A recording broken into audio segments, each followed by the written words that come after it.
Welcome to my channel. আমি অনন্যা নিয়ে চলে এসেছি আবার একটা মিনি সিরিজ নিউ ব্লগ। তো চলো আজকে ভিডিওটা এখান থেকে শুরু করি। এখন মোটামুটি 12:30 বাজছে। সকাল থেকে আজকে ভিডিও করিনি, কারণ হচ্ছে যেহেতু ছোট্টর কিছু দেখানো ছিল না। আর আমি এখন যাব পুজো করতে। চলো আমার ঠাকুর ঘরটা একটু দেখিয়ে দিই তোমাদেরকে, আর আমি কীভাবে পুজো করি। চলো একটু একটু ছোটো ছোটো ক্লিপসগুলো নিয়ে ভিডিওগুলো শুরু করি। কি রাখি, এইগুলো হচ্ছে আমার ফুলের সম্ভার।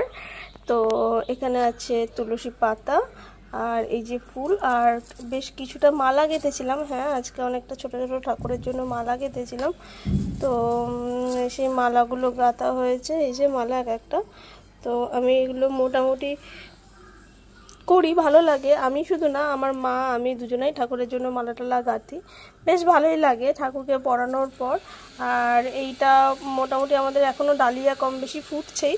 তো এই যে একটা ডালিয়া ফুল আজকেও ঠাকুরকে দেব, তার সাথে কিছু গোলাপ আর বেলি ফুল, সাদা টগর, এগুলো দিয়ে আজকে পুজো হবে। তো চলো ঠাকুর ঘরে যাওয়া যাক। ঠাকুর ঘরে ঠাকুরের একটা ছোট্ট ঝাড়বাতি দিয়ে ঠাকুরের ঘরটা ডেকোরেশন করা আছে। তো কেমন লাগছে। চলে এসেছি ঠাকুর ঘরে পুজো করার জন্য। তো প্রচণ্ড গরম, তাড়াতাড়ি চটপট আগে পুজো করি। তার আগে ঠাকুরের জোগাড়গুলো কমপ্লিট করে নিই। চলো আগে জোগাড়গুলো কমপ্লিট করে নিই, দিয়ে দেখা হচ্ছে আবার। অনেকে ভগবান বলতে কুসংস্কার, অন্ধবিশ্বাস এইগুলো বলে, কিন্তু আমি কিন্তু মন থেকে বিশ্বাস করি। তার সাথে সাথে কর্মকেও বিশ্বাস করি। আমি জানি কর্মা আমাদের সব কিছুর ঊর্ধ্বে। তো ভালো কর্ম, খারাপ কর্ম, সব তো ফল আমাদেরকে পেতেই হবে। আমার জীবনেও এরকম বহু কিছু ঘটেছে।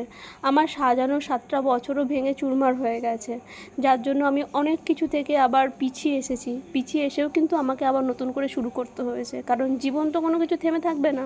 তার সাথে ফ্যামিলির লোকদের কষ্ট কান্না, সেগুলো দেখেও সবারকে ভালো রাখতে হবে, সেটা ভেবে নিজের পায়ে কিছু করতে হবে। সেই জন্য তো নিজেকে প্রতিষ্ঠিত করতে হবে। নিজেকে আমি 5 বছর পর কোন জায়গাতে দেখতে চাই, সেটা ভেবে নতুন করে শুরু করতে হবে।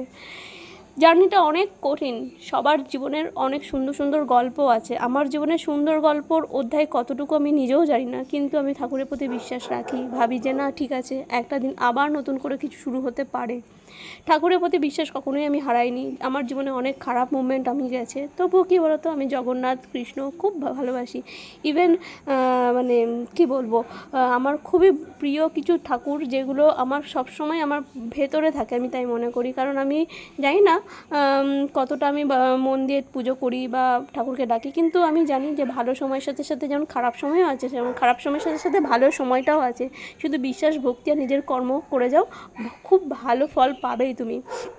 যাই হোক, তোমরা যদি ফেসবুক থেকে ভিডিওটা দেখো তাহলে প্লিজ ফলো করো, আর ইউটিউব থেকে হলে সাবস্ক্রাইব করো।